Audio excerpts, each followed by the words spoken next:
Today, June the 18th, 1998, we're at the John Wheeler House in Murfreesboro. Reed Thomas is the cameraman. John Wood from our Eastern office is recording information about the brick structures here at the Wheeler House. And intern Bill Ferguson from Rocky Mount and Penn State is also taking notes. University of Pennsylvania. Oh, is it Penn State? It's University. It's not Penn State. It's the University of Pennsylvania. Ooh. And Paul Thomberg, Senior Restoration Specialist in our Raleigh office, are with us. We're going to be studying the Flemish Bond brickwork at the John Wheeler House, and I think we probably should go to the front of the building to begin.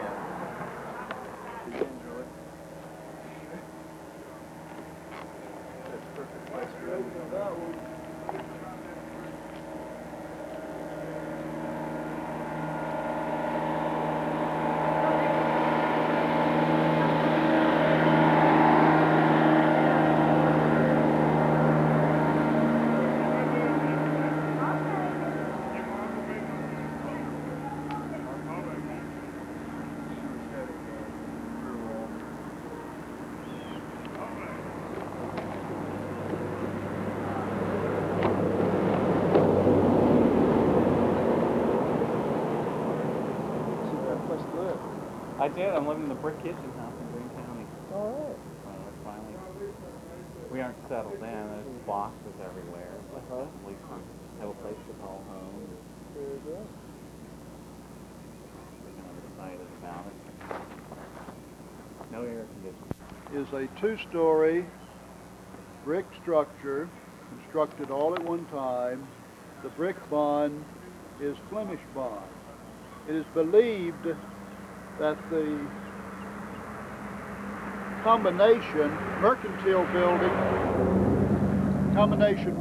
building and the shopkeeper's private residence was the use of the structure from the very beginning. Traditionally, it is believed that it was constructed in 1810, and very shortly after that, around 1814, it changed hands. John Wheeler acquired title to the structure, and he made some changes so that it became totally a private residence. Now, the portico porch is the second porch on the front, and it dates probably the 1850s. There is a reference to the porch being fairly new around 1861. And so when we did the restoration 20 years ago, we thought this porch might be somewhat earlier than that, maybe the 1840s. But earlier, there was, after it became a residence, either a one-story portico, the upstairs doorway was a window originally, but that was also a very early change. And so the portico that John Wheeler put on may have been a two-story Federal-style portico. And originally, when it was a mercantile business, we have no evidence that there was a porch there at all on the front of the building. Now, let's go closer and study the brickwork itself.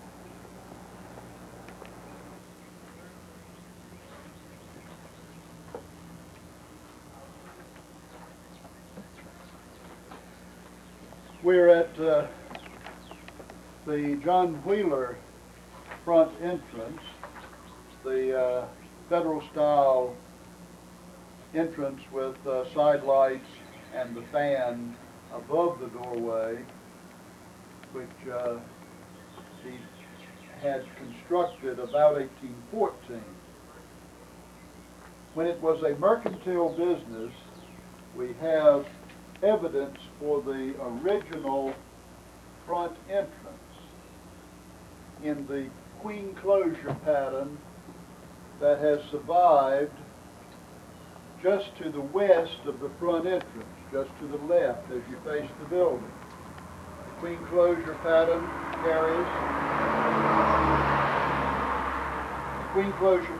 carries all the way down to the porch floor line.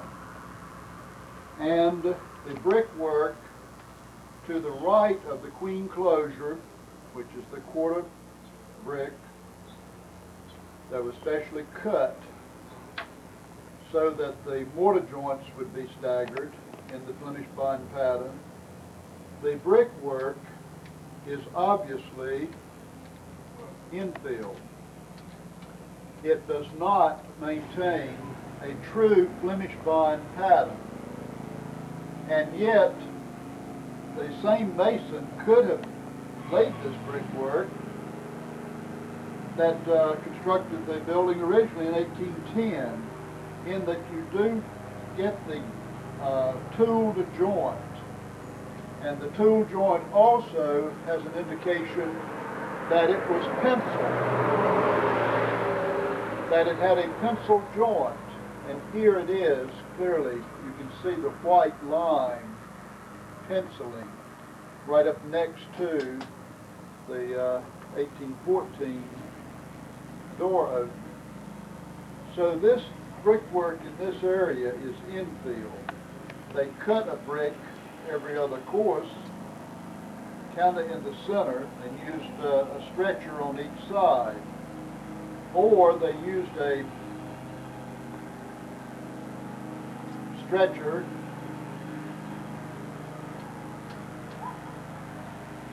two stretchers and a three-quarter brick and a header. And they staggered the three-quarter brick. Then to the right of the 1814 doorway, you can see clearly where they cut into the original brick, creating a pattern that a good brick mason would never ever lay. And that is little pieces of brick right next to the door jamb.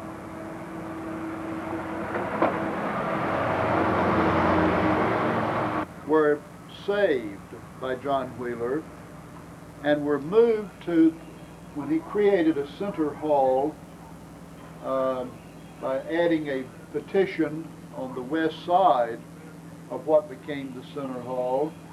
At the end of the hall, he reused the original double flush panel doors.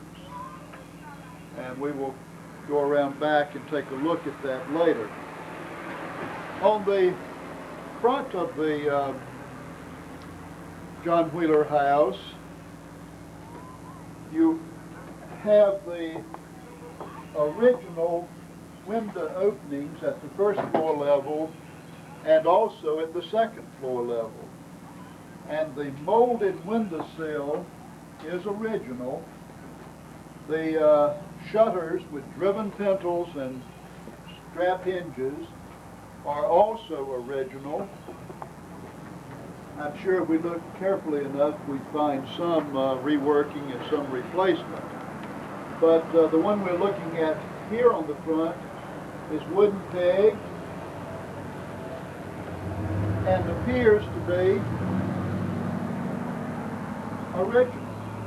Fixed louvers held in with a little molding. The shutter dogs, some of them were replaced during the restoration, but I think as we go around the building we will see some of them that are original. In fact, that one may be. To the east side of the first floor front window. The west window is also original.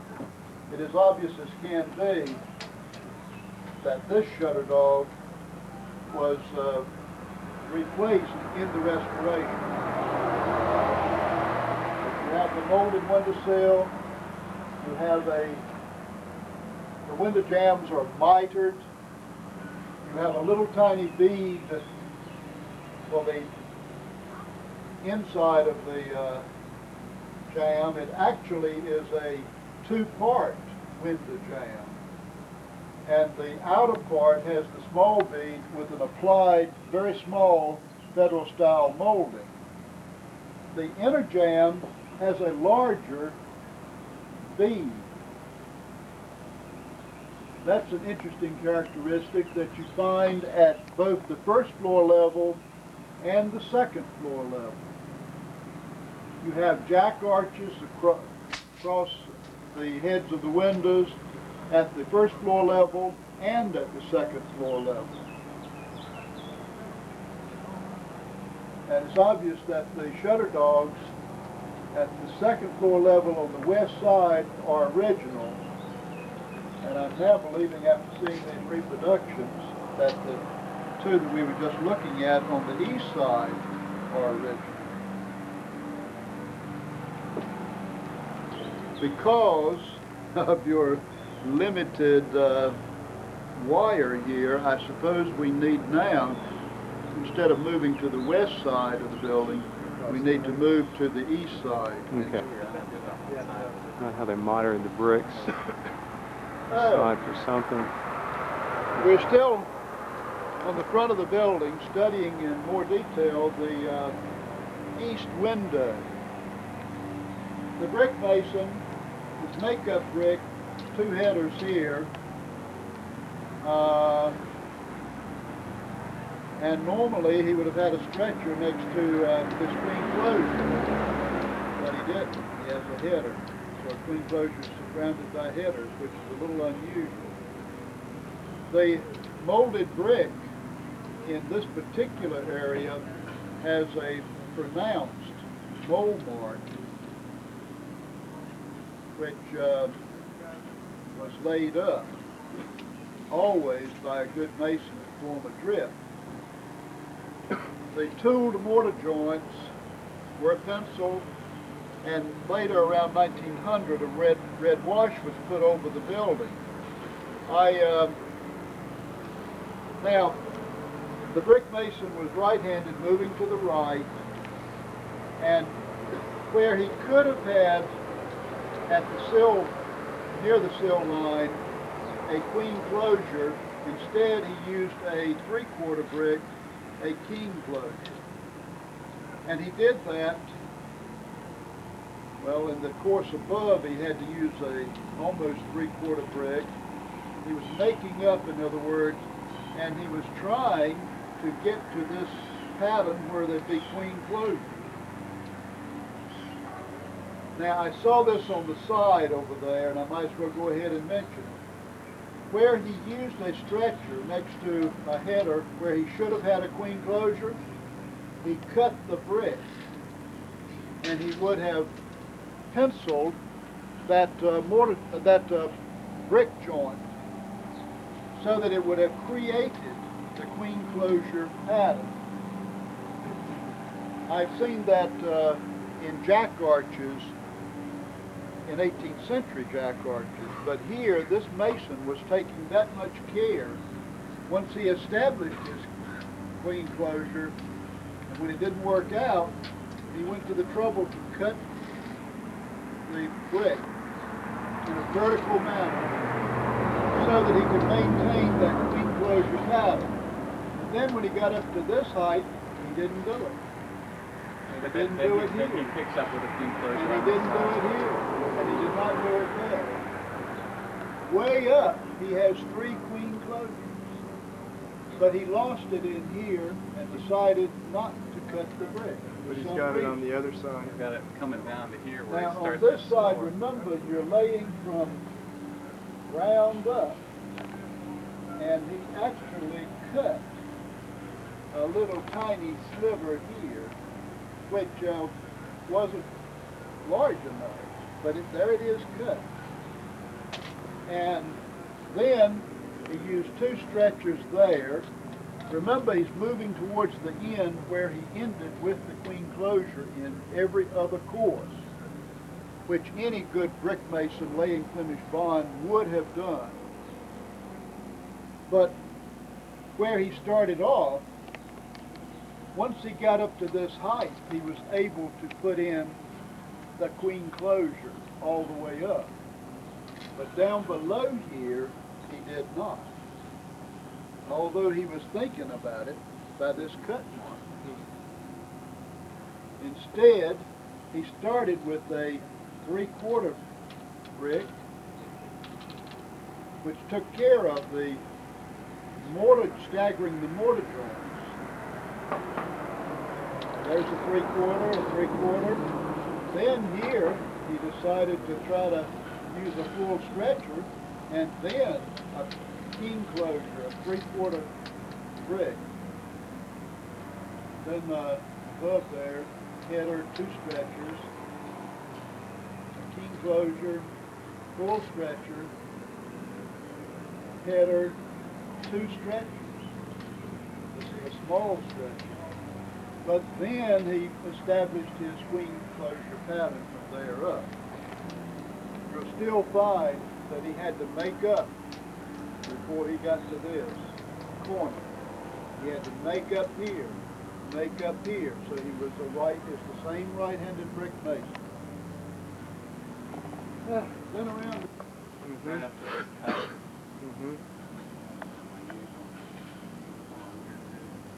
Which I do not understand. Do you all have an explanation for why something like that would have occurred? I mean, was there a different type of shutter or some type of more secure shutter for the store? Oh, no, this was the residence. Okay, on this store was side, on on the the other other side. side. Okay. Perhaps the shutter couldn't open all the way there. Now that, Bill Ferguson, I think may be a good explanation. It appears that the window jamb itself is not flush on this side, whereas it is pretty much flush with the brick over here. On this side it is not. The brick projects out a good almost ½ inch. And so when they couldn't get their shutter to fit behind the shutter dog, it may be that they came in here and did this, knowing that it would be hidden most of the time. I think that makes... Al, point out the bricks that were in the kiln that were rained on before they were put in the kiln. Okay, it appears that these bricks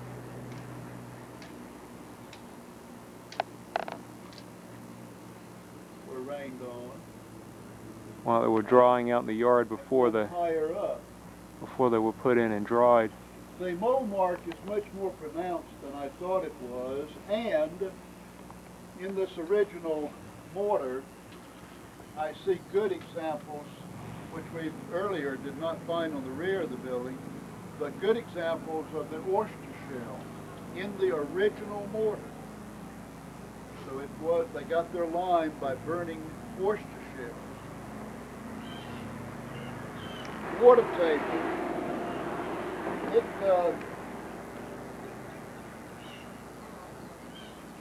is laid in Flemish bond.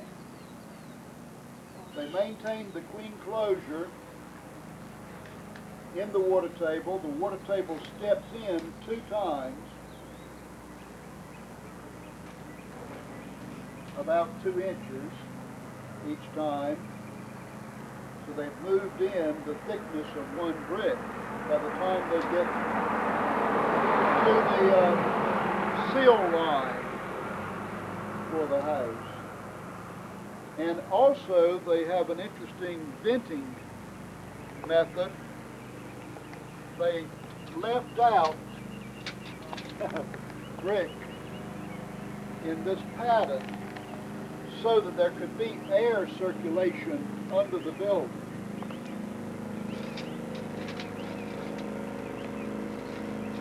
There it goes all the way through. I was hitting the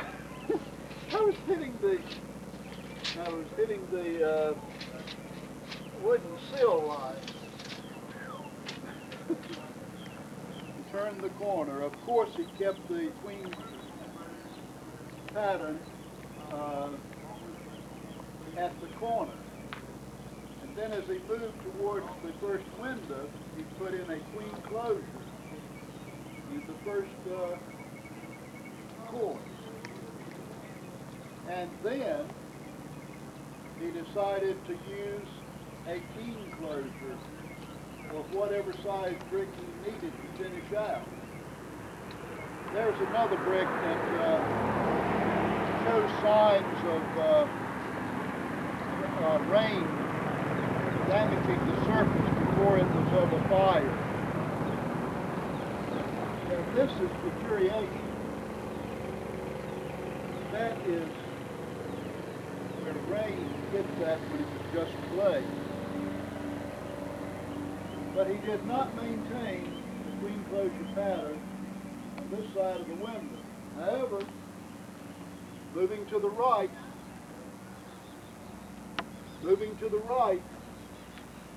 of the southeast window, he put in the queen closure pattern. And I do not see where he cut a brick to maintain that pattern.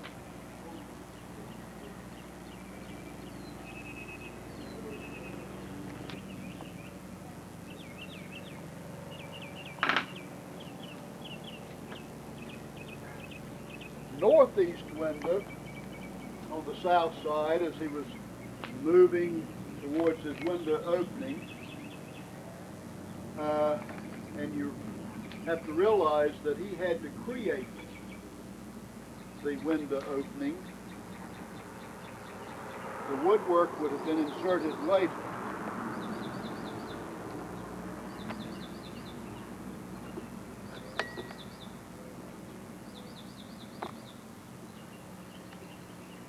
And he did not use the queen closure.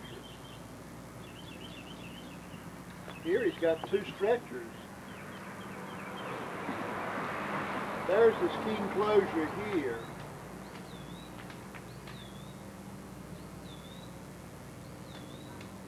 Or is it there? They're cut brick the size of the queen closure.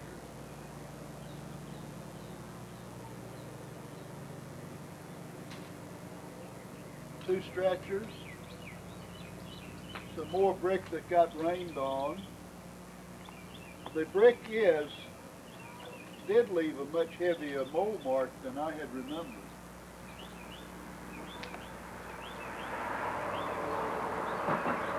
And on this side of the window, he did not use the queen closure at all. However, on the northeast side,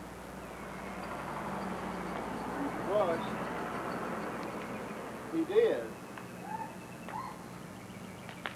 There's the queen closure pattern.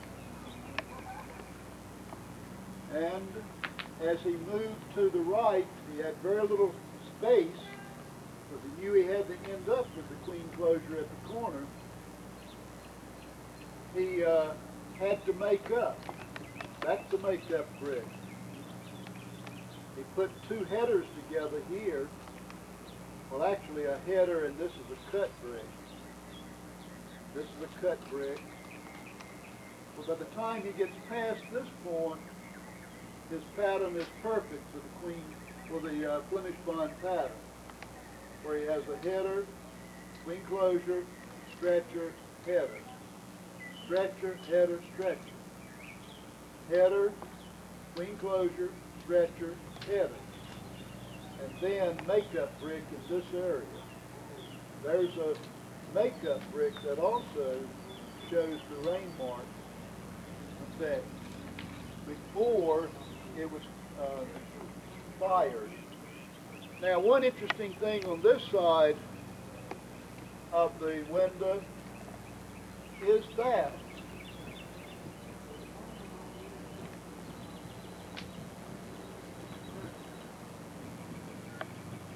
I was wrong.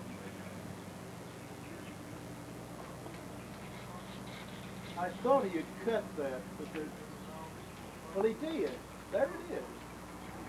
Move in close so you can see this. He's got his queen closure that is a cut brick, and it varies in size. It's not just a true quarter brick. It'll vary from a small piece to a fairly good sized piece that you might say is a quarter brick. But when he got up here in this course, he put basically a full stretcher in and then cut the brick. And would have put lime in that space so that his queen closure pattern would have been maintained.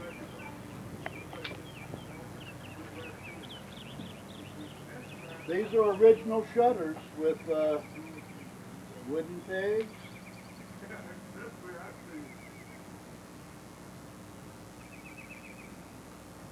I've covered the wasp up. There's a wasp nest on that shutter.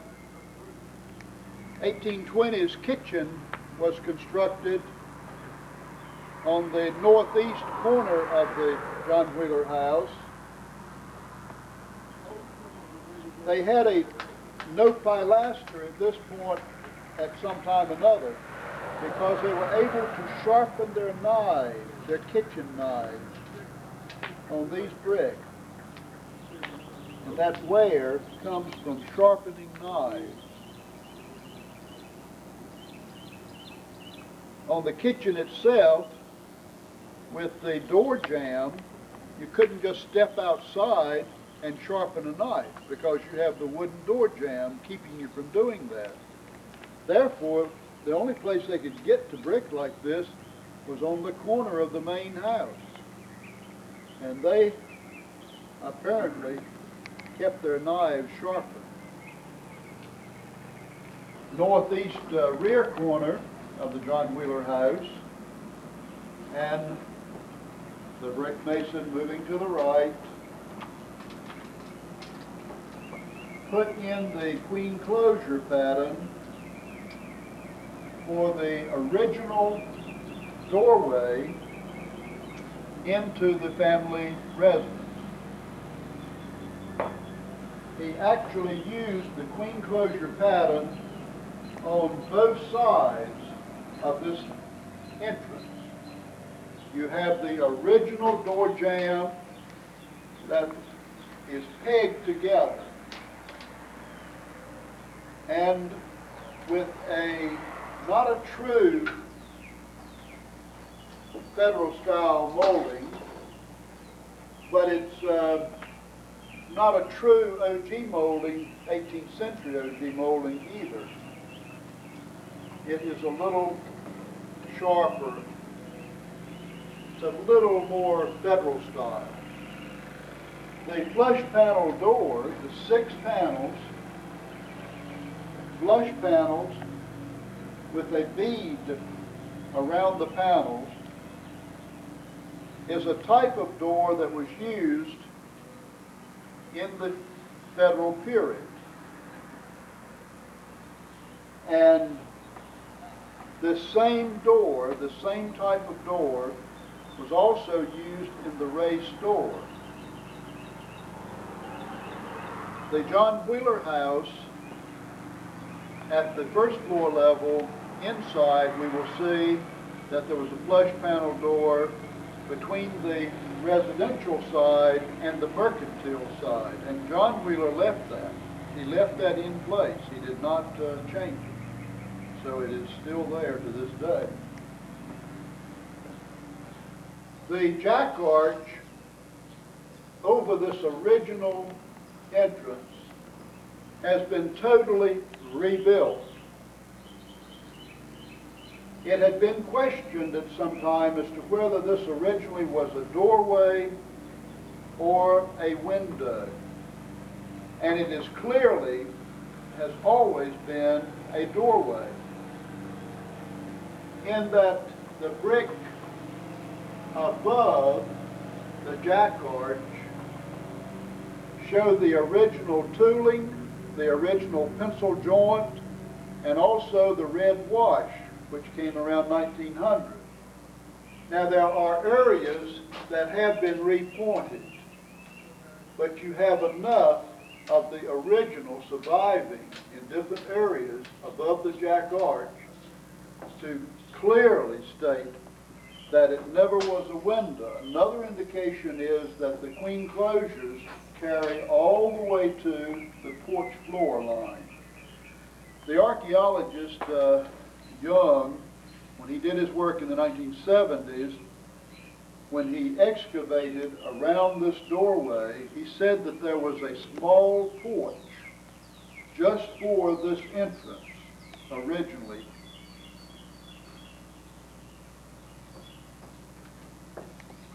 As you move to the right,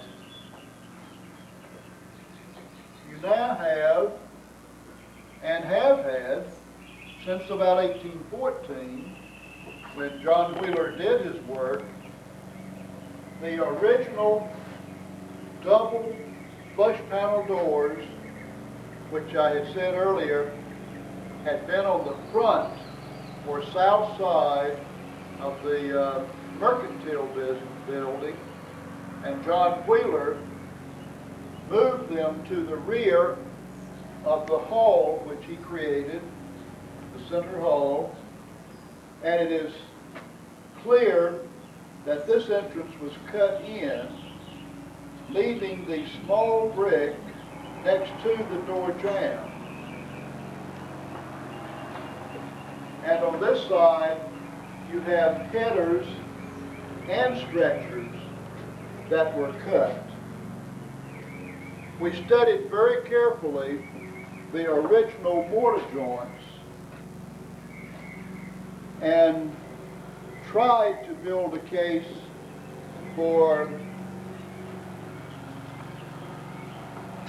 adding a header which would bring you over to about not quite center of this John Wheeler door jamb, and then measuring to see if there was enough space for a doorway the same size as this one, and there is, which would end about here where the door hinges are. And you could build a case for these bricks having been cut out in this space. But the clear indication that there was no single door here originally is the fact that there is no jack arch over it, like the jack arch over the one original doorway that you have. Instead, you have the original brick in place with the tool joint, original mortar, the penciled joints, and also the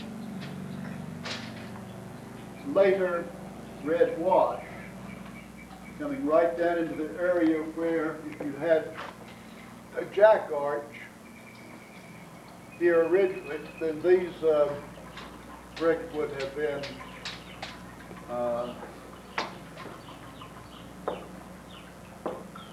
relayed. So we're thinking the wash is about turn of the century? Yes. Very definitely there was no wash here originally. You had the hard-fired brick, you had the mortar behind the facing mortar, which was a small percentage of lime and clay, and then the outside inch from when they laid the brick, they left this joint out and actually came back and repointed all of this and then tooled the joint so that the outer inch of original brick mortar is a high percentage of burned oyster shell lime. And so, as we move to the right, really no reason for him to make up in this area here. Now, I do want to point out a pattern above the doorway between the jack arch and this window that was something that just happened, where you get, remember he laid this course first, and it is perfect Flemish bond with a stretcher, header. When he came above that at the top of the jack arch and cut his brick and moved over a little and put in his first header, he created a pattern that he maintained in these two courses all the way across. I'm moving the wrong, here it is. Right here, right here.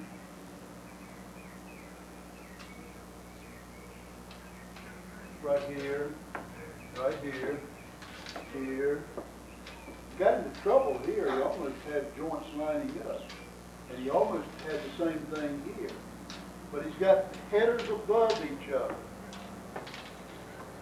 which in true Flemish bond you do not get. But because of that jack arch, he created this pattern. And remember, this window, the northwest window on the rear of the John Wheeler house at first floor level, was not here originally. It was cut in by John Wheeler when it became a residence.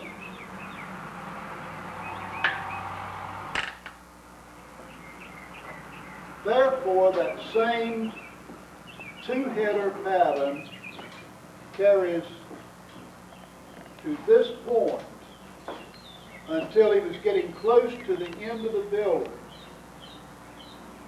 Now, you didn't see how this ends. Did you? Where at this point, after crossing where the window was inserted, he started making up because of the queen closure that he had to put in at the corner of the building. He started making up with stretchers, and therefore he lost that header pattern. It is clear that these bricks were chopped out by John Wheeler to insert this window.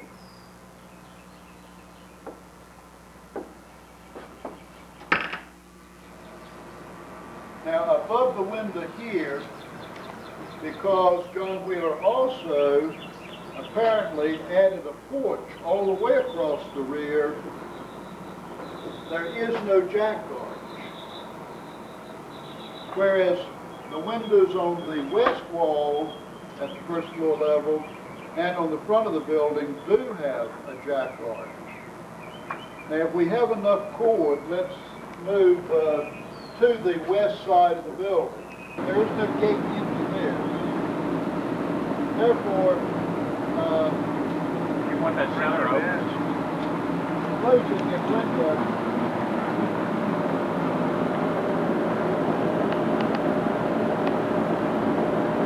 If you zero in here, you will see that with this non-molded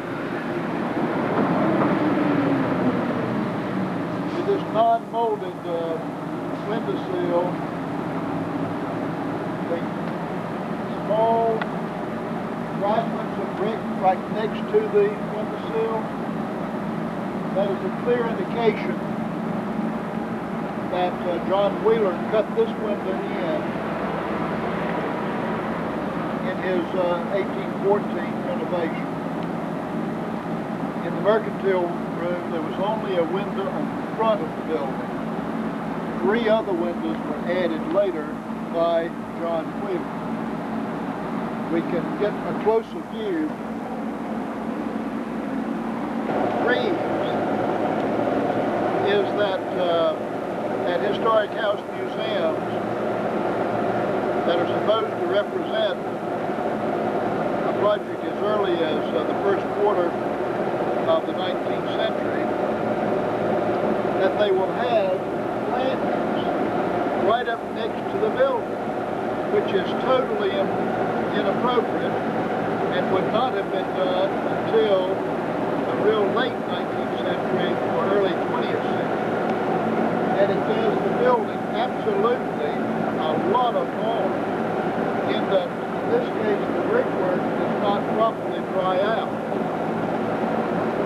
And I can't get up there and close that window that shutter. But on this window on the southwest corner,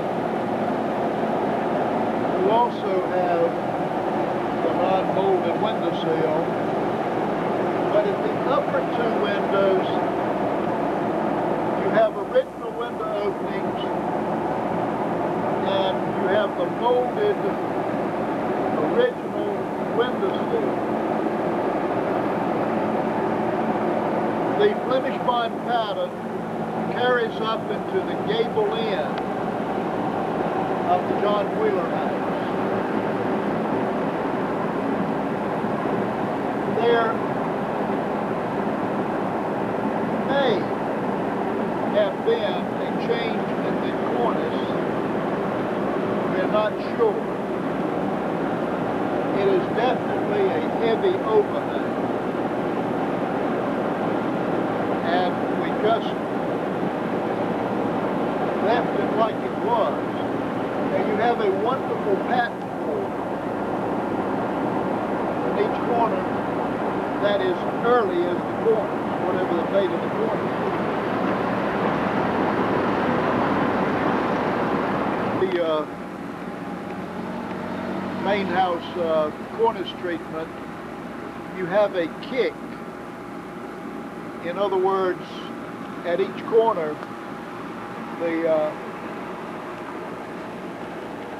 corner actually turns up and is at a higher plane than the actual rest of the rake of the roof. That's a good feature because it helps turn the water away from the masonry wall. And in North Carolina vernacular architecture, so many times you find the buildings without that kick. But sometimes you will find 18th, early 19th century barge boards or rake boards that have a kick in them. Another feature in the changed windows, in that the west jack arches are different at the first floor level where they were put in by John Wheeler and the second floor jack arches. In other words, the brick in the first floor ones are at an angle with kind of a key brick in the center that has been cut. Whereas at the upper level, although the brick are slanting, they're just not, you don't have that key brick in the center that you get in the jack arches that were added. Now on the front of the building, to some degree. Same thing is true on the front of the building as well. The front is 4 courses Largely. tall.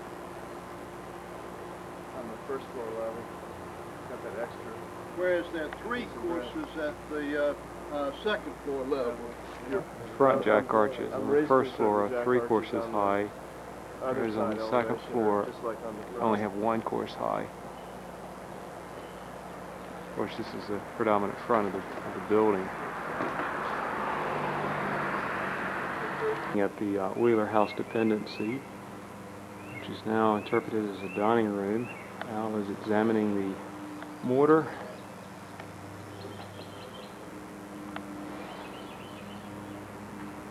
This is some of Neil Weeks' work, Al. failing, or?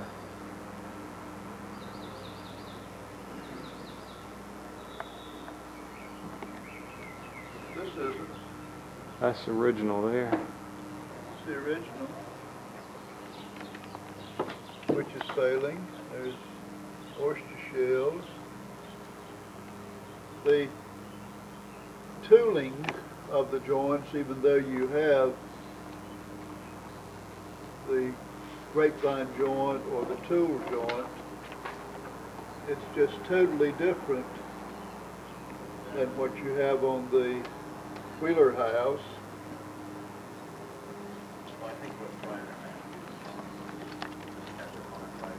The mortar, instead of being an outer 1-inch pointing mortar as you have on the Wheeler house, in the dependency, in the 3/4 American bond, you had the brick set in mortar. There was no repointing. So that the mortar that you see here goes way back. And so they did not point up the joints and then strike them with the tool to give the tool joint.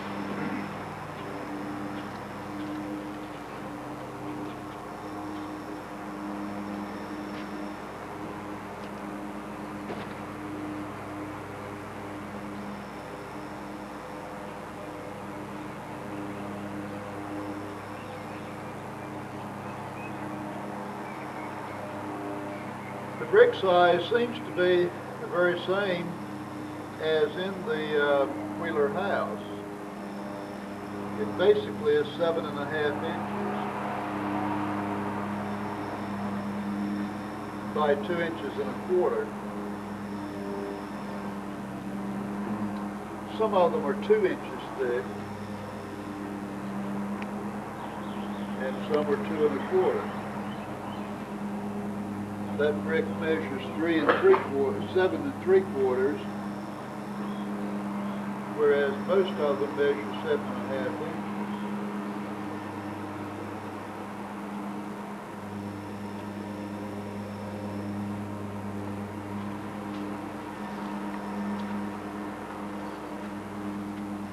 The oyster shells really show. Some of this could have been Neil Weeks repointing here, and I believe it was. Except right here you have the red wash on the mortars.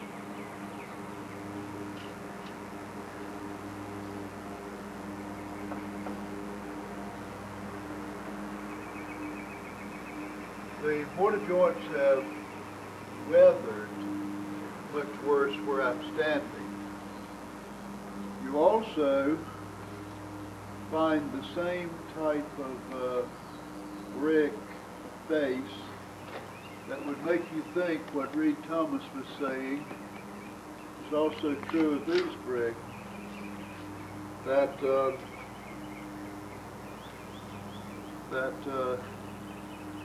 while they were still clay, rain caused the surface to have a pitted effect.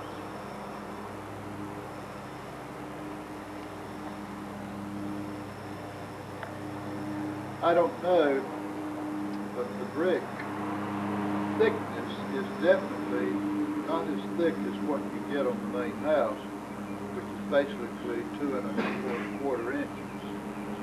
These are somewhat thinner, more like 2 inches. Some of them are as thick.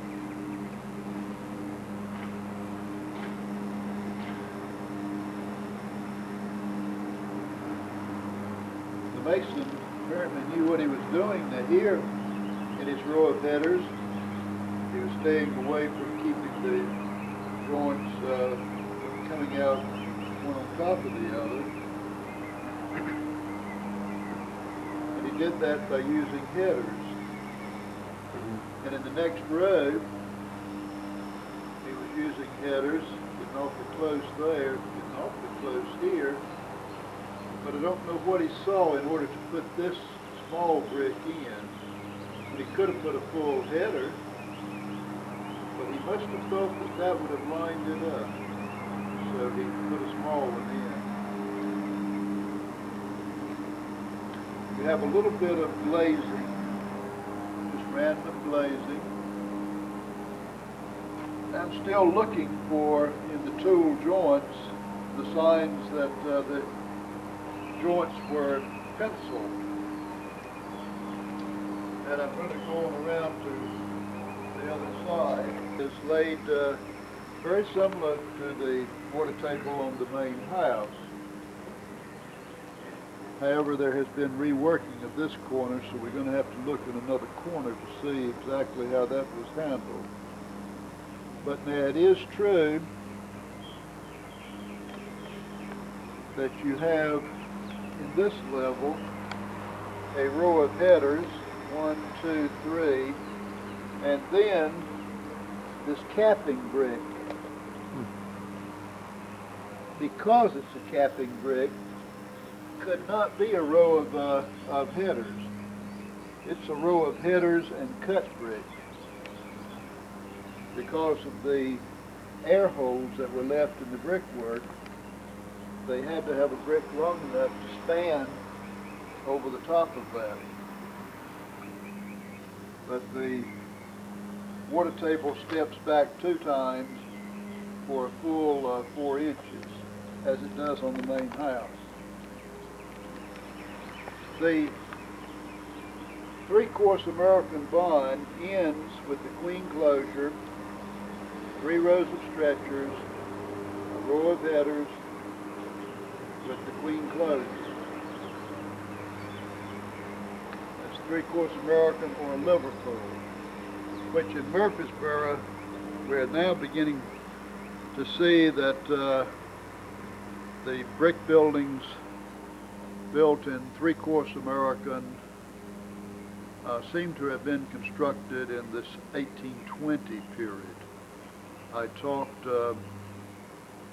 with Margaret Stevenson, and instead of 1817 for Frank and Margaret's house, South Hall, she felt, in having worked with Tom Paramore on some of the history for that house, that it probably dated more like 1825. And so I believe that John Wheeler added the dining room dependency in the 1820s and also the kitchen dependency at the John Wheeler house. And we found from the foundation brick in the kitchen that it was laid in 3-course American, which both from artifacts and from that make us believe that it dates in the 1820s. We're now on the north side of the dining room dependency. Of course, the mason in the head of courses maintained the queen closure. The row of headers, 3 rows of stretchers, row of headers. This area here has been repointed. It appears, although it has the red wash on it. Now, I'm not sure whether Neil Weeks put a red wash. I don't think he did.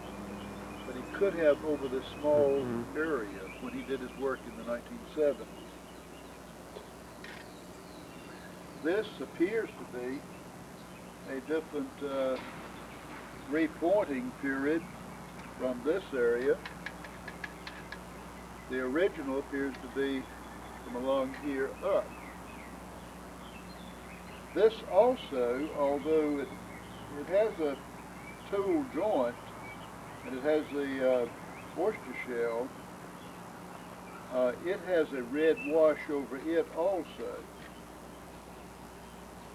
Now in the original,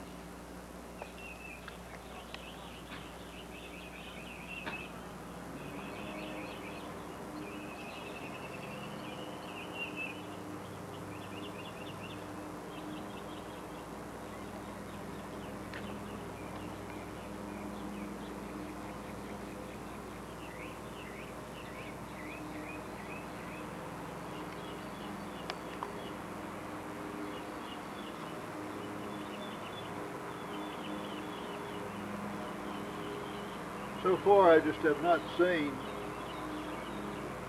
signs that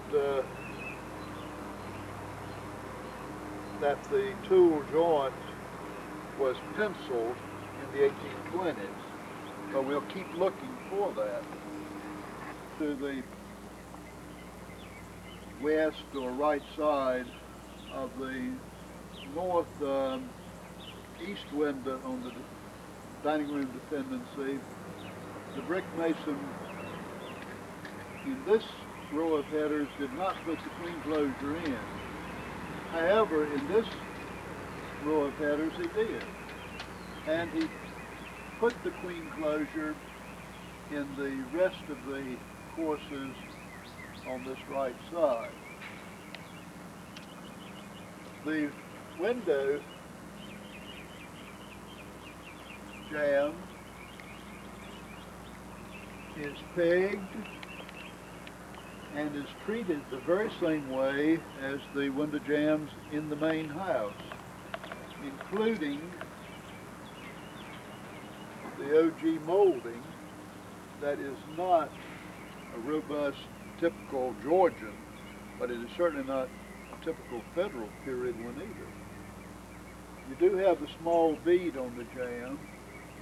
You have the driven pentles, like the ones on the main house, and the louvered shutters with the fixed louvers held in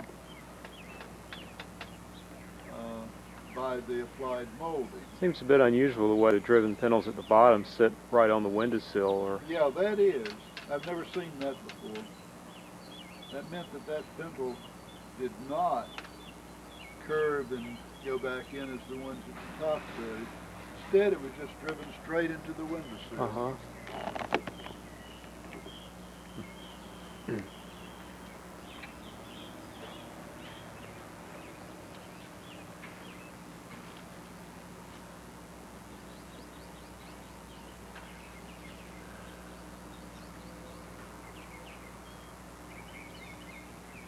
Certainly a different brick mason laying the brick in this building than the brick mason that did the work on the main house. Mm-hmm.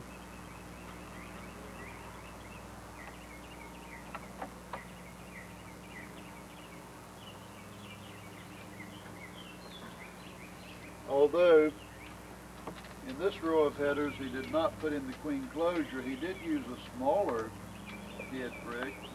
Then he put in the queen closure here. He put an oversized brick here instead of a queen closure here.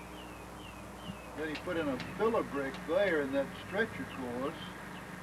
Then he put his queen closure in the header course. And he put a queen there where it shouldn't have been.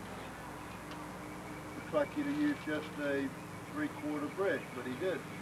Then in the header course he put the queen, and he put the queen up there, but he also has little pieces of filler brick in stretcher courses.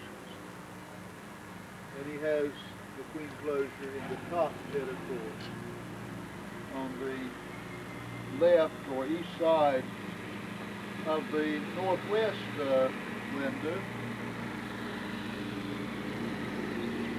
He also used the queen closure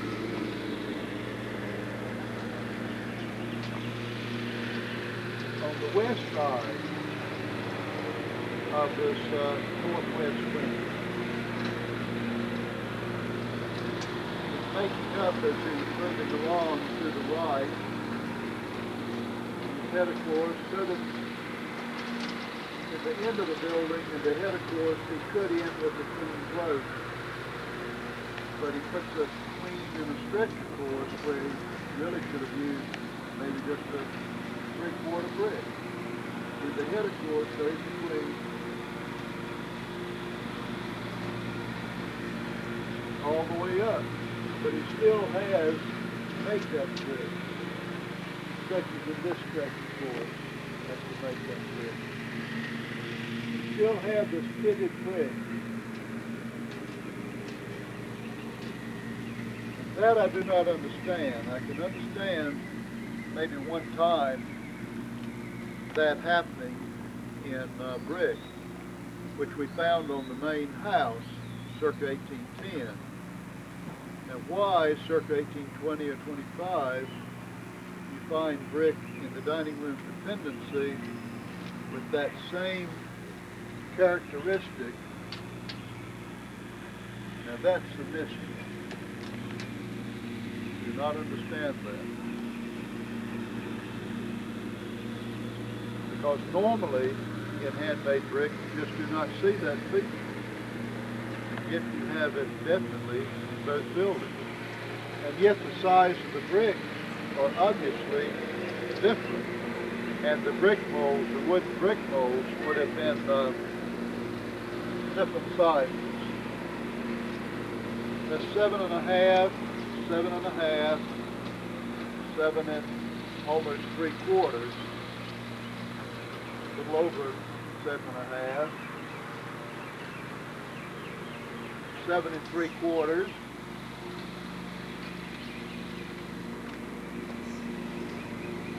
Thickness is 2 1/4, 2 1/8, like 2 1/8.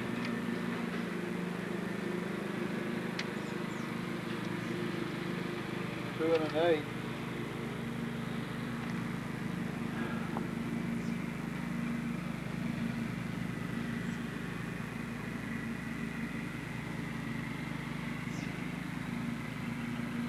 Still not seeing good evidence as to whether the original joint was penciled. All of this area that has not been repointed has weathered quite heavily. So just not seeing that feature. Now what are you going to do as far as your electrical line for the west side of the Wheeler House dining room, as well as on the east side and the north side? There are missing bricks.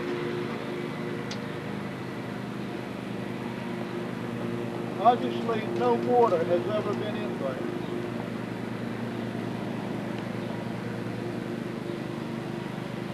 No mortar. We left those holes in the 1970s restoration. It would have been simple enough to fill them up. But they were always, okay, they're scaffolding holes.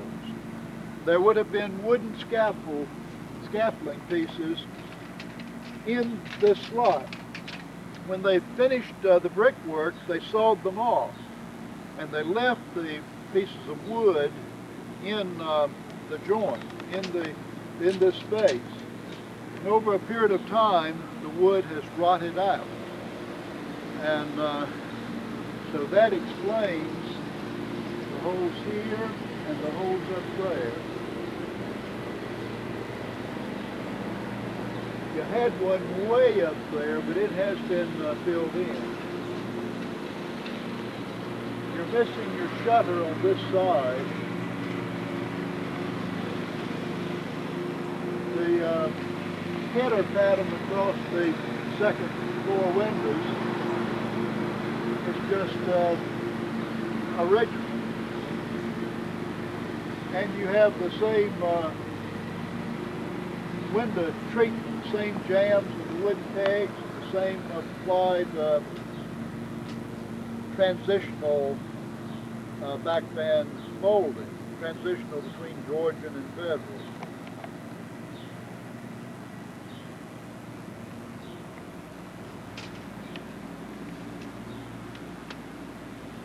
Now, I believe at this point that I see enough indication that the tool joint was penciled and then the red wash put over this building around 1900. Right here, you can see the lime back in there, and the lime has the red wash on the face of it.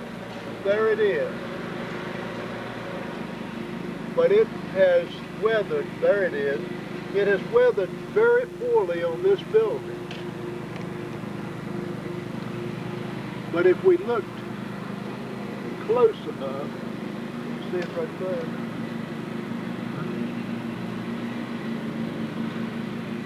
If we poured over the building, we would find other examples. There it is. There it is.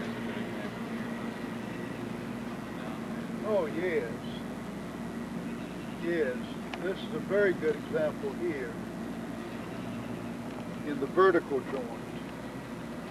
Can you zero in on that, Reed? Mm-hmm. Yeah.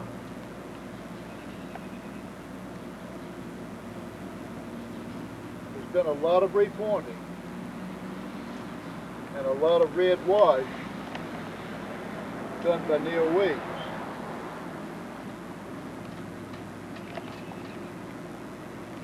And I'm sorry, but his mortar joint was just put so much.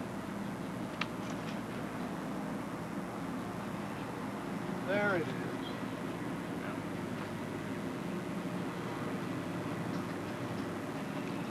So the tool joint definitely was mortar. Excuse me, was penciled. There's a lot of replacement brick down in this area. Restoration period brick. And particularly there. These three are definite replacements.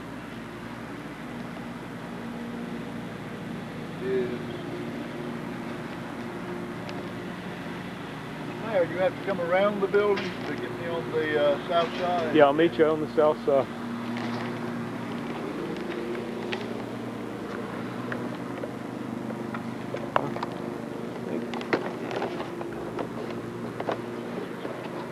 How can you tell the restoration brick from the original? Well, here's some good examples. You see how it's got kind of a textured look, which it looks good. Okay. But if you look at the original, you see how it's kind of smooth, Smoother. and then you've got the mold mark.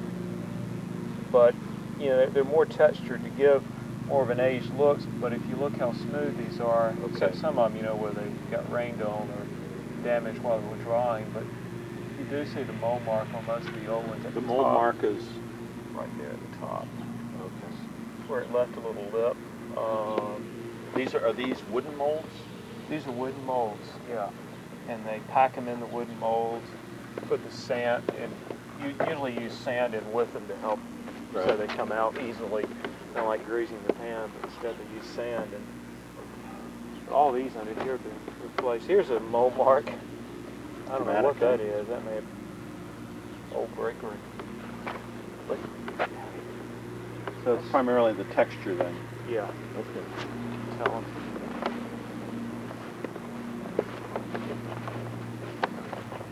Easily.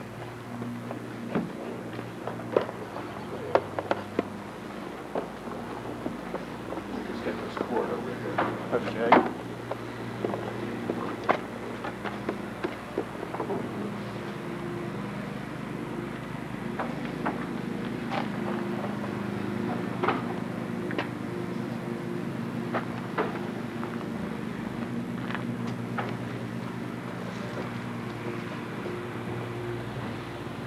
Get right here. Then get out of your way.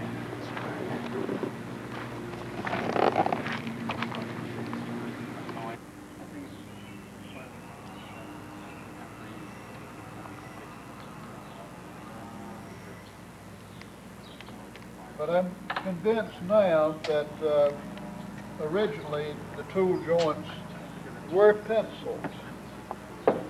We're now at the entrance into the dining room, and it is pegged just as the windows are in the jamb itself. The backband molding is a reproduction. None of the original door backband molding survived. Of course, the storm door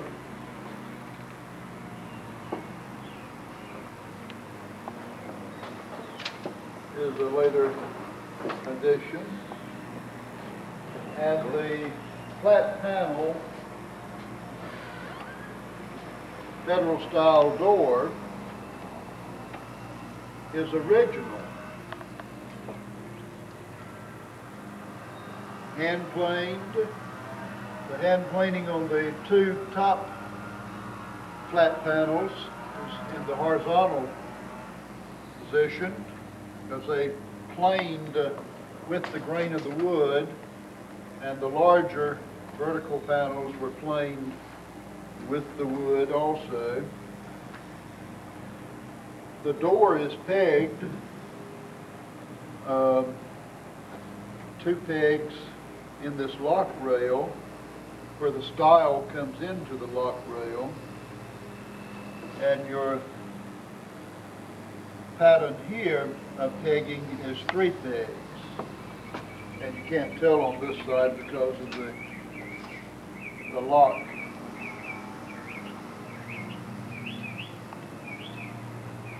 What I'm looking for, and there it is right here, the Federal style little delicate molding is tacked on and is applied. It is not a part of the rails and stiles as it would be in an 18th century Georgian door. So the dependency from what we see dates in that same period as the other three-course American bond brick buildings in Murfreesboro. Dates sometime in the 1820s and would have been constructed according to the wishes of John Wheeler. He lived until 1832. And so he obviously added both the kitchen wing and the dining room wing. There is still the possibility, he died in 1832, there's still the possibility that his son Samuel added the 2 dependencies, but I think it's very unlikely. I think after he had lived here from 1814 until 1820 or 1825, that he felt the need for the added living space. And there would definitely have been an earlier kitchen somewhere out here in this rear area. And maybe through archaeology someday that foundation will be discovered. Well, he acquired this property in 1814 that he did not need it for his mercantile business because he actually had a store in another building in Murfreesboro. And instead he needed it for his residence, and therefore it's believed that he renovated it shortly after 1814 and did not wait until the 1820s to renovate the main house and to add the 2 dependencies. But that is a question that should be given some thought through the years, and as research is done, maybe we'll come up with the answer. Because the molding on this window jamb is a lot more simple than this, where you have the molding with it. Well, this window wasn't here. See, they have a nice, Yeah, but some more we seen John Wheeler. stylish look. Those are still the real plain window jambs. But here on the kitchen, you have this additional thing on the dining room. Now, I think what you have pointed out is evidence that he did not do the renovation of the main house and the dependency at the same time, That was because the window that we're looking at here, in the house renovation, he had this window put in. And although it is pegged here, it does not have a backband molding. and it is treated the very same as the other windows in the main house. And for him to change from this window treatment to an applied molding around his windows, That would would indicate not, to me you that would that would not, be an earlier. you would not expect that the two would be done at the same time. Did this ever have a back bend molding? Do you think there's any? Well, it's just a molding. You can see it on, yeah, those back For windows. right, you can see on this. What we're talking about is you have this little more stylized with all the stuff that he knocked in these windows was simple, not that back. Which to me would indicate that these windows were stuff that he did shortly But after if he he was acquired the obviously property. trying to copy what was Yeah, here. that's sort of the 1820. He was copying what was here other than the windowsills. Right. But you'd think if you put the dining room up at the same time, you probably would have continued that. Exactly. So it seemed to indicate that that would be 1820s, 1814s, 15s, whatever. He acquired the property. I'm gonna Yes. need to scoot, but John Wheeler, when he moved these flush panel doors from the front of the house to the rear of his new center hall, that the H&L hinge mounting both doors, he used leather washers that have survived in place. There are two screws here that are replacements, but these are nails with leather washers. In the late 70s restoration, leather washers were used with screws to hold the HL hinge on the door. The one at the bottom has been, well, has been totally re-screwed.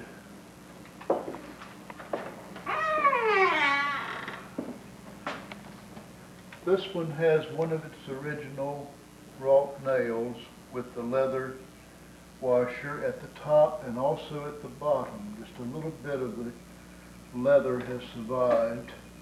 There's your hand-hammered, handmade nail, still in place. At the top, at the bottom there again, it's been totally redone in the restoration using screws.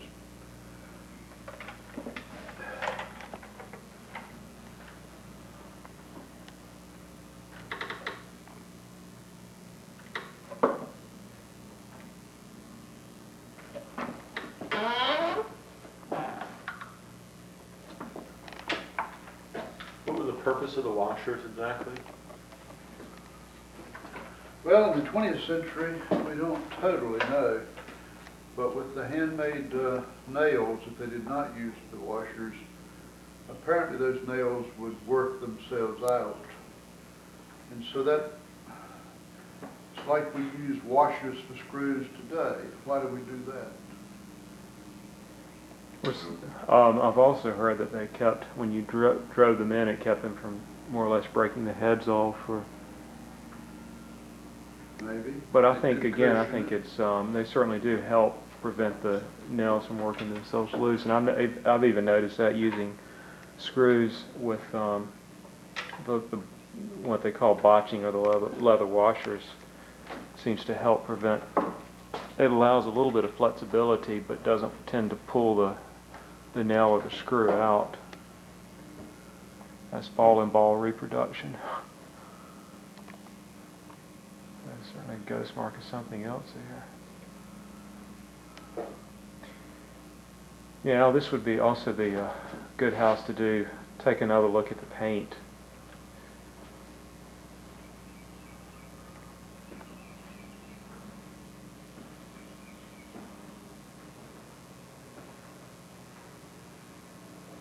I see one peg.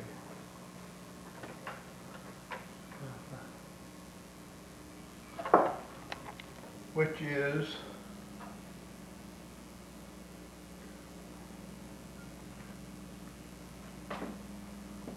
Well, it is.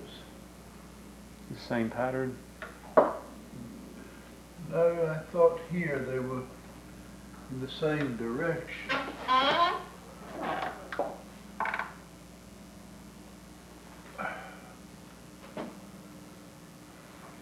Here, here, here, here, in the same direction. It's the next thing out there, you can't tell anything.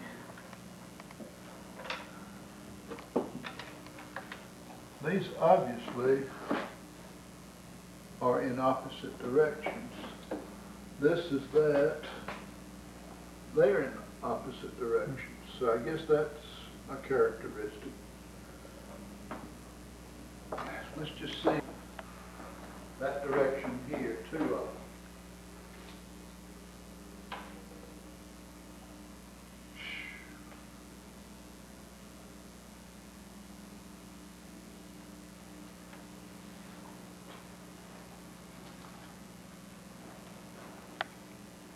Now this one is here and there, So we have one there, and one one here.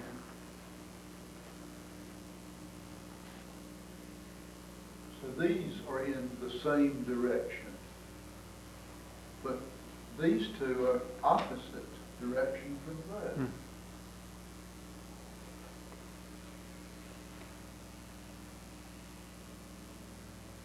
But this door is in its original position. It basically has a Georgian backband molding and a little Federal style bead. And the door itself is just as Federal style as can be. And the part of the hinge part is actually buried in the jamb. Yes, it is. Oh, no. It's one way of mounting an H&L hinge. You've got 3 HL hinges on that door, Al. Yes, you do, and that's a little unusual to have 3. So you said the backband molding was a Georgian style? It is, Because it's more bold. it's a little more Georgian, although it's small. It's small. But it is very similar to what they used outside, but it's not the same plane. This is smaller and appears to be a little tiny bit more. Well, I don't know the character of the two. This is just smaller than what you have out there. But the character does seem to be basically the same.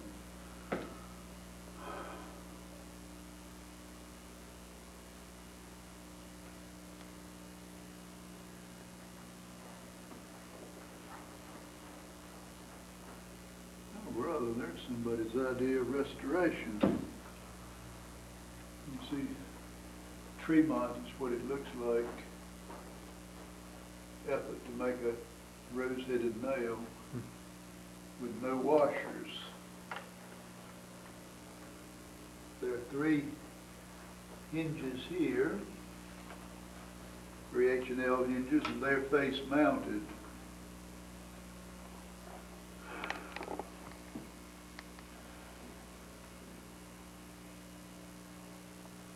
There again, the peg's there, in that direction, and in this direction.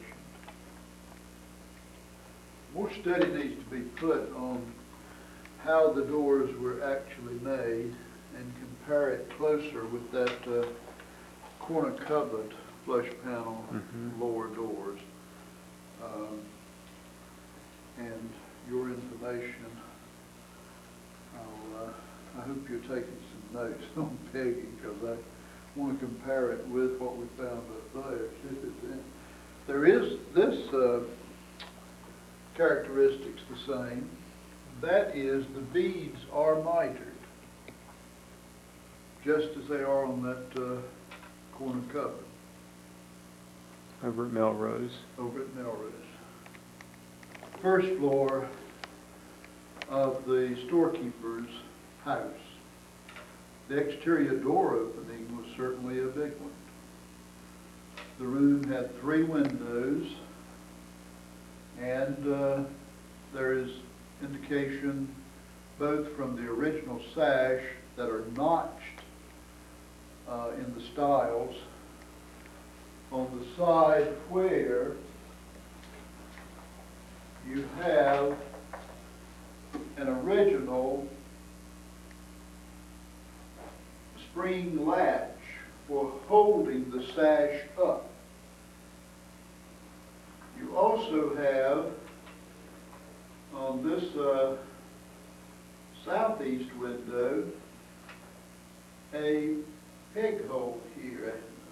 Someone has filled in a hole where somebody screwed or drove something in there, which was an early swag window curtain holder, either a brass one, a pressed brass piece that came out and the swag somehow was fastened to it. And you are very fortunate to have an original sash. You may have at the upper and lower level. They were pegged in the corners, and they were pegged on the sides where the muntins were mounted into the side stiles. They were not pegged into the meeting rail or the bottom rail. That's just one way of doing it. In 18th century sash, a lot of times you'll find the muntins being pegged into the rails and not the stiles. But these are pegged in the stile. It's an interesting vernacular federal style muntin. It is not a typical federal style muntin by any means. It has a character all to itself. So on the side here of the fireplace, your window swag swung towards the fireplace. On the front window, the swag was towards the front door, towards the stair. And the height of the swag holder on both windows is the very same. We are missing the spring information on the left side for the front window. Now, why such a large hole for the swag holders? Is that Either they drove a pintle in there, which later had to be filled with a plug, is what it looks like. A lot of those swag holders had screws on the end and screwed in. yeah? But here, it appears that they may have been shop made and would have been driven in. Now, there's one more window. Let's take a look at it. We do have the original spring latch for holding the sash in open position. And you have the peg filling the hole where the swag holder would have been.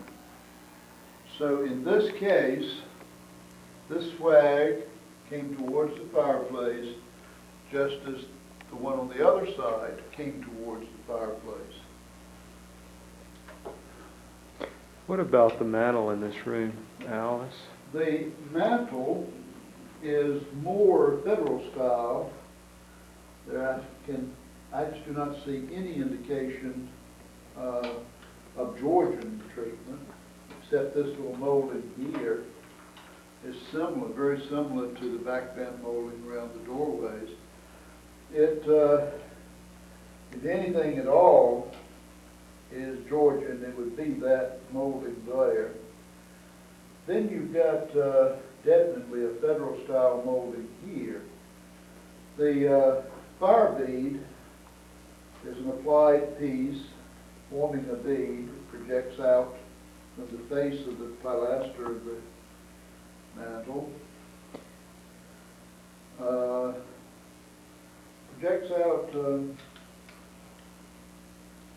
don't know, a quarter of an inch or eighth of an inch.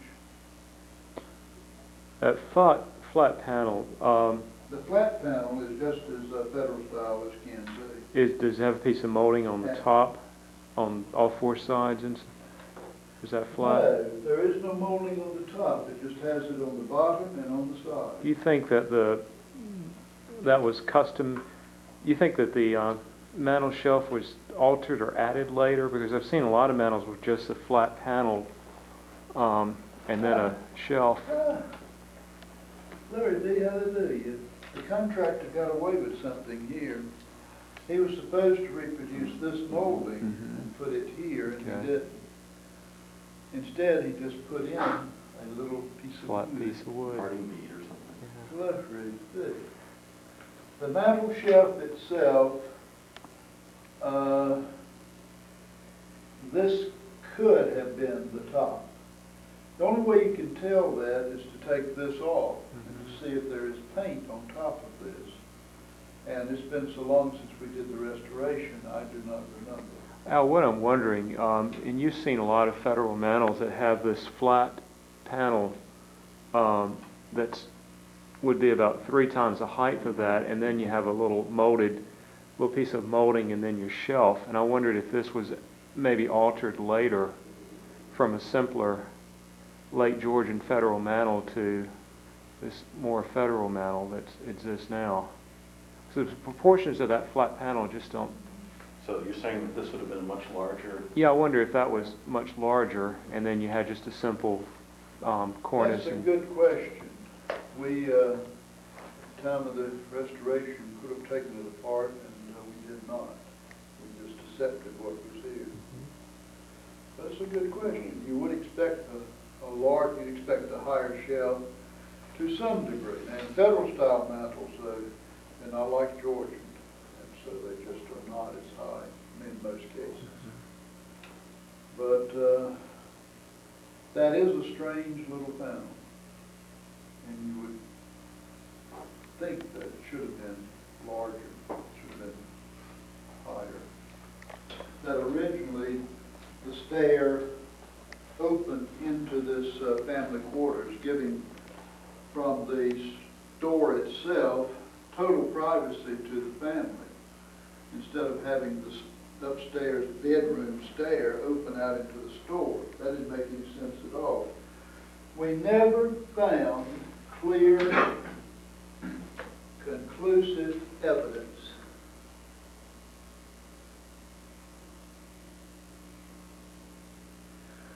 one reason we didn't was that we just did not want to take this apart. We knew we were going to leave it like John Wheeler had it. And although we'd like to have had the answer, we just did not tear in there and try to find the evidence. So we do not have the evidence, and yet we are sure that it opened into this room. The chair rail in this room, just a simple 4-inch board with a bead, half bead top and bottom, and then the very small baseboard with the bead at the top, or what we assume to be original, and then you have a plastered dado. That basically is the first floor east room. To this point, I think you can see that if this stair did turn and go into that other room, it had to from that point down. Mm-hmm. And there was no obvious evidence for us to spot that that had been the case. And yet, the treatment around this entrance is not the backband molding. Very small Georgian type molding. This is a true Federal style treatment, Which matches everything else in which this matches room. everything else here in the hall. And from that point down, if you tore that out and went back along that wall, you might find the evidence. But we weren't about to do that. Al, is there any evidence that a door ever existed here? No, there is clearly evidence that there never was a door here. With the treatment that you have here, which appears to be the earliest for this entrance, there is definitely no indication of a door. Unless they tore something out at that time to reframe this. So you're trying to build a case for just the entrance into here having been different and with a door in this location which could have been locked. Of course, if your wife's upstairs, you don't lock her up there. Mm-mm. And so I doubt very seriously, you're taping this, doubt very seriously that there was a door here in the mercantile room. I just doubt that. 10-inch wide boards, basically, on both of the walls, hand plane boards and the ceiling boards, are the second period John Wheeler period. As well as the treatment on that door, this door,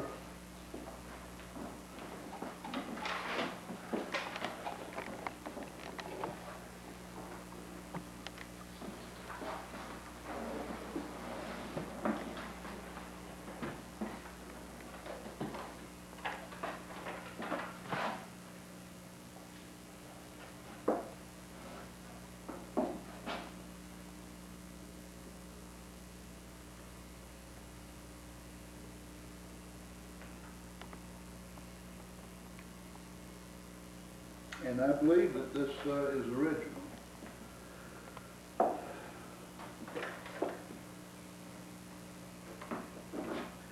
Just as the chair rail treatment is, where you have this upper piece is a three-part chair rail, which actually becomes a rail to hold the flat panel wainscot in place. The unusual thing is that the lower rail, and this is Federal style treatment, this flat panel fitted behind into a groove in this piece. And then the baseboard itself has the same molding profile as this does. This is different, but that is just as Federal style as can be. And you have the same treatment on both walls. On both walls. And this entrance here, the wall is so thick. From the restoration, I hope there are photographs that would indicate just how thick this masonry wall is. And this may have been the original door jamb, this brick behind there. But this is definitely, this casing here at least, is John Wheeler, 1814 period. Interesting to note whether the behind this panel wall the masonry work was just exposed or whether it was plastered. When it was a mercantile business. And we believe that when it was a mercantile business, that it was just exposed. We did not, in this west room,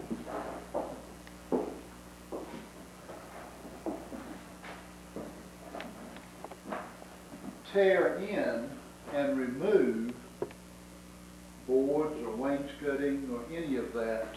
And we would have had to have done that to find the ghost marks for shelving and for indication as to exactly how the mercantile room operated. But we do know that you had the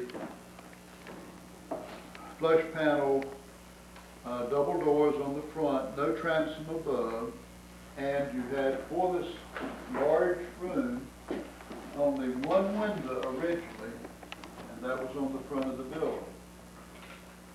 And second period, you get the same treatment basically inside the room gear as you do outside. And this should be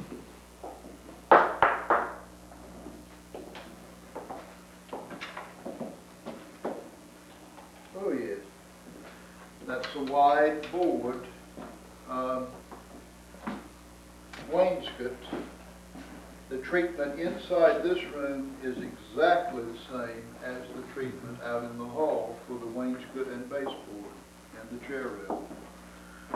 You have a federal style original door. This pegging pattern is for pigs, and they're going to be in the opposite direction, I bet, yep. Oh, yeah. This man really had his own way of doing it. That's the reason, at some point, I hope we can study those flush panel doors a little more closely. In this room, they had nailed up narrow 2-inch strips. You see right now, there is some dust bleeding through. Look over your head there, back of you, Bill.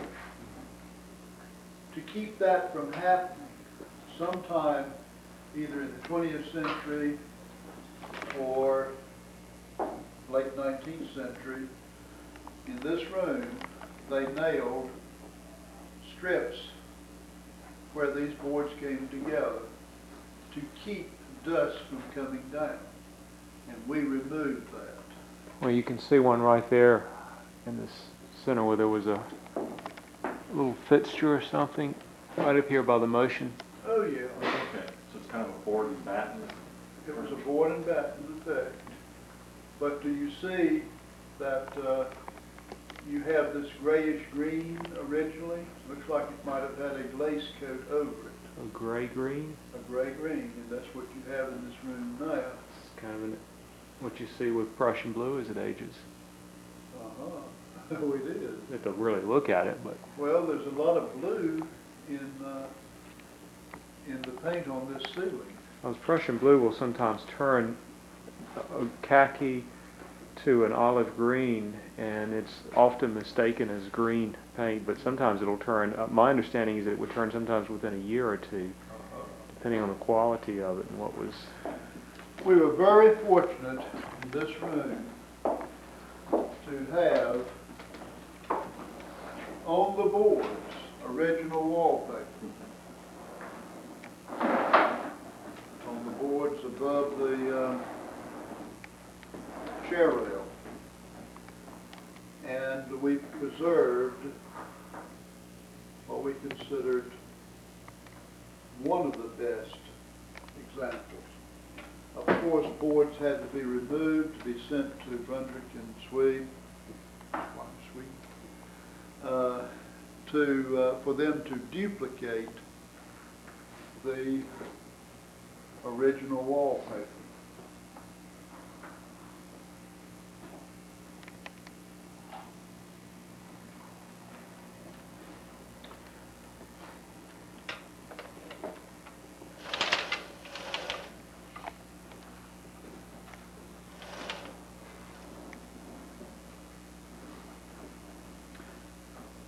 The window in this later edition, the buttons are totally different from the original ones in this house.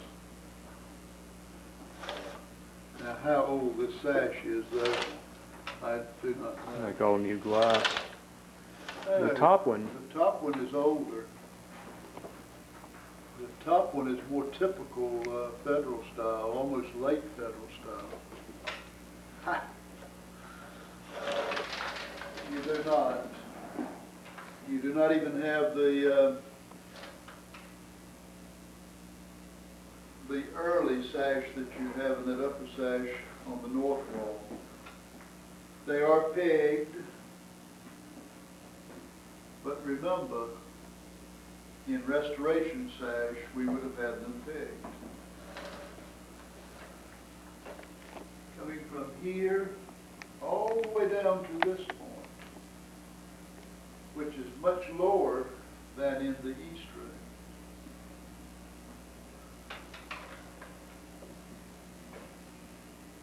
And you do not have the evidence surviving, although back of this casing there is evidence. On this side here, in the jamb itself, that the spring holder was there to hold the window sash up. You want to come in here and take this?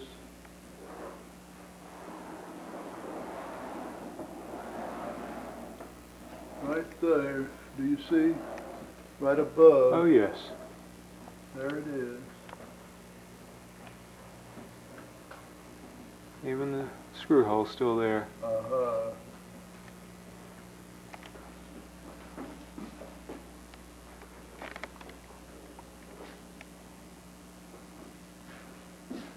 Don't know what the answer is.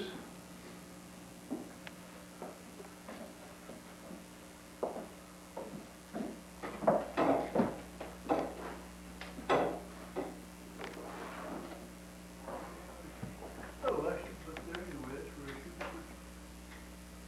Nope. Have it.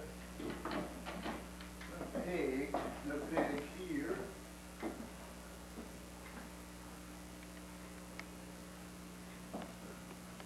No indication of where the swag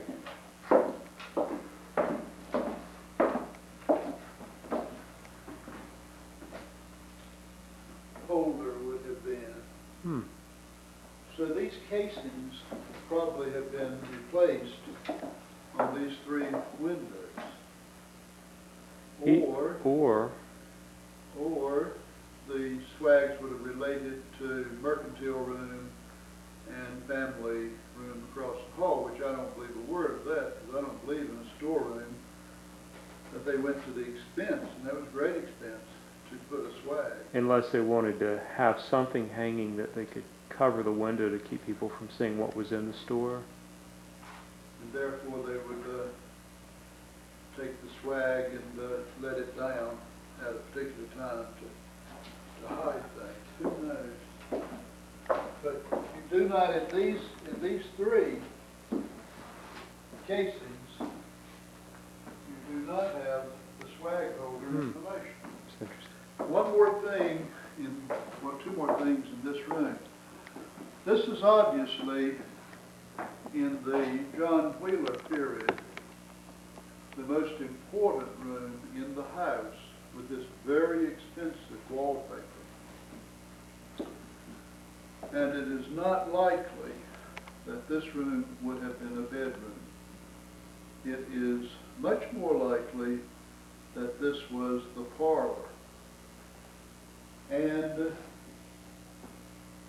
with a stove very early in order to heat this space. Although there is no mention in John Wheeler or Sarah Wheeler's inventories of a stove. And yet, when this was a mercantile room, there was no fireplace. It was totally unheated. And when they added the stove and put this flue in, we will see how it ties in to the upstairs fireplace. And that is original to the house. And it's kind of unusual, except at the Chowan County Courthouse, of course, you have a similar situation, where you have hearths built out over ceiling. But there is a hearth at that level above. So what evidence that this was early instead of late 19th century or 20th century?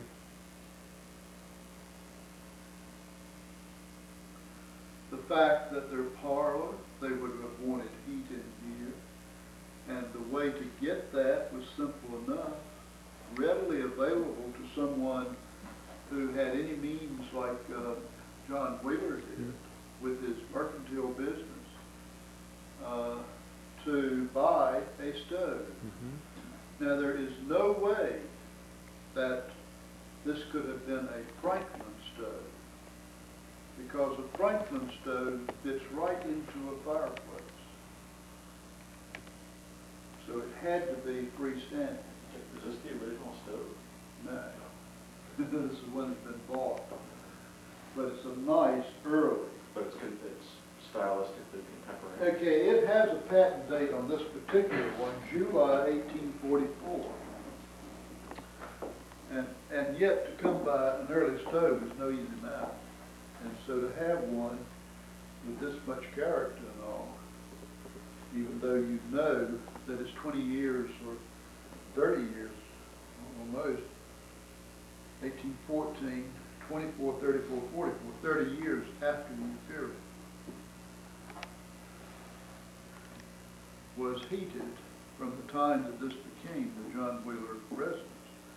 Now, John Wheeler had, during this period of time, it was very popular to have busts, either marble or plaster or terracotta, busts of important political figures and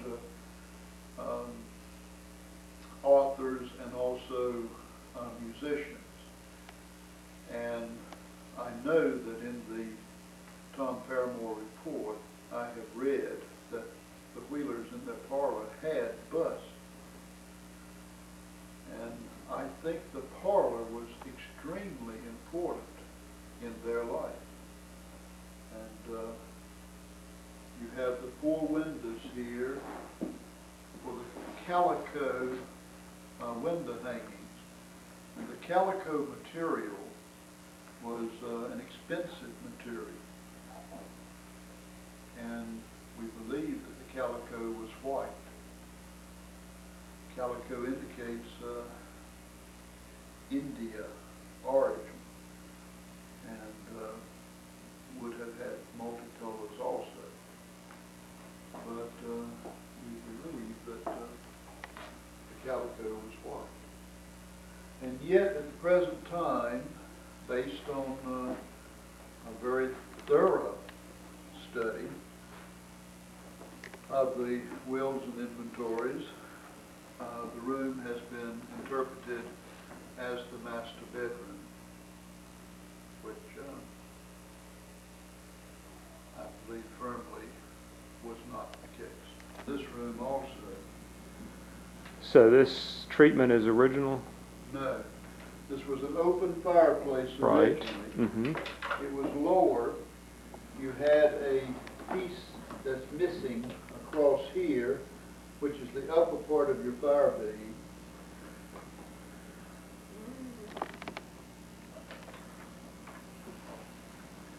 This actually gives a flat panel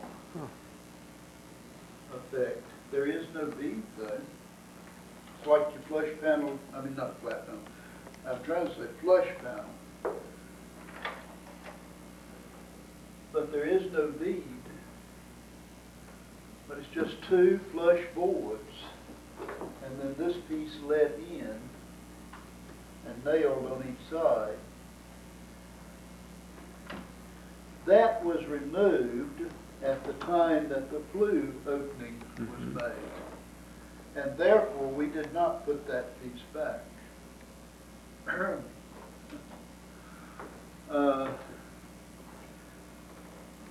The mantle treatment itself this is the same backband molding that you get around the window openings. Basically, it's not totally the same, but it is basically a transitional Georgian backband molding.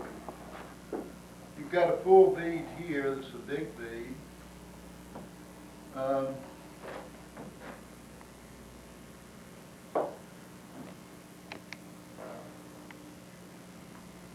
You have no indication for swag holders on that window. You have the very same chair rail that you have in the east room downstairs, which is about a 5-inch board with a bead at the top and the bottom. And the baseboard is just a tiny bit taller with the bead at the top in this room. You have a hearth bead. Now this is one way of treating a hearth bead. That is that the applied 3-inch piece of wood here is mitered and cut into the continuous floorboard. On the north side, on the south side, it's treated the same way. If their flooring had not come out so they could miter this piece in, then they would have just applied a side piece that would have been mitered into the front. When I was in one of the palaces in England,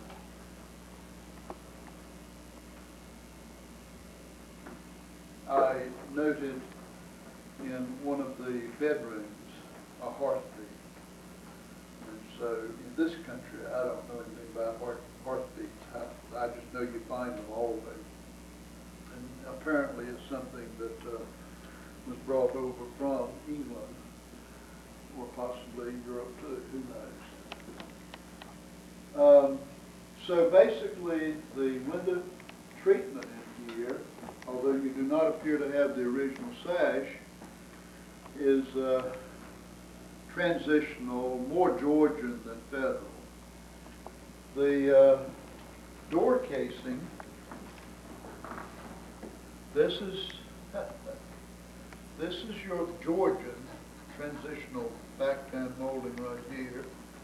You've got a 3-part door jamb that is not mitered,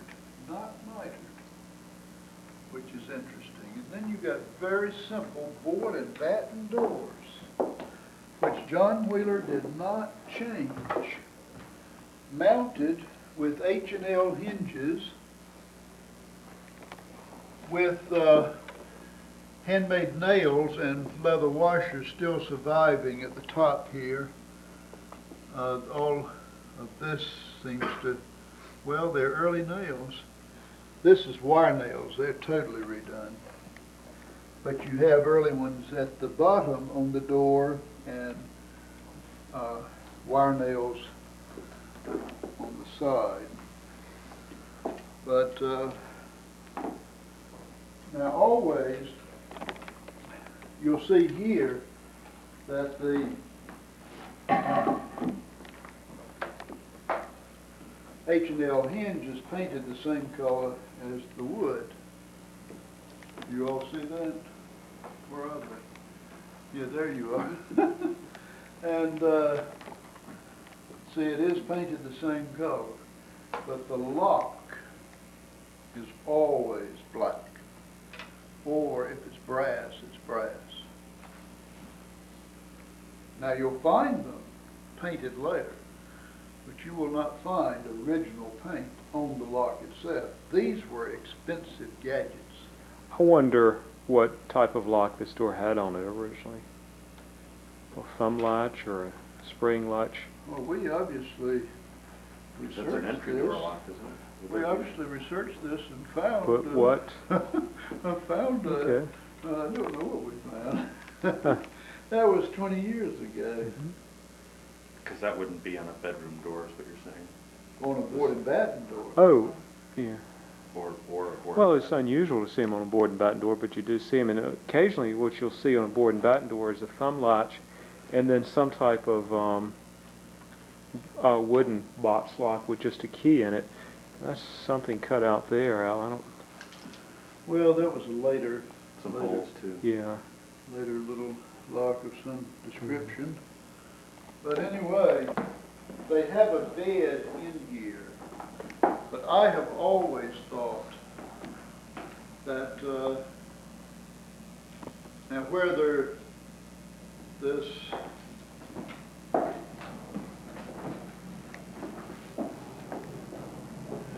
is mounted with the H&L hinge.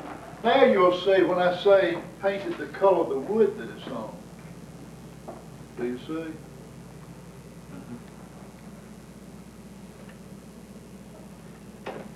This would not have been painted. This appears to be the first period and always has. And yet in the first period, you just wonder.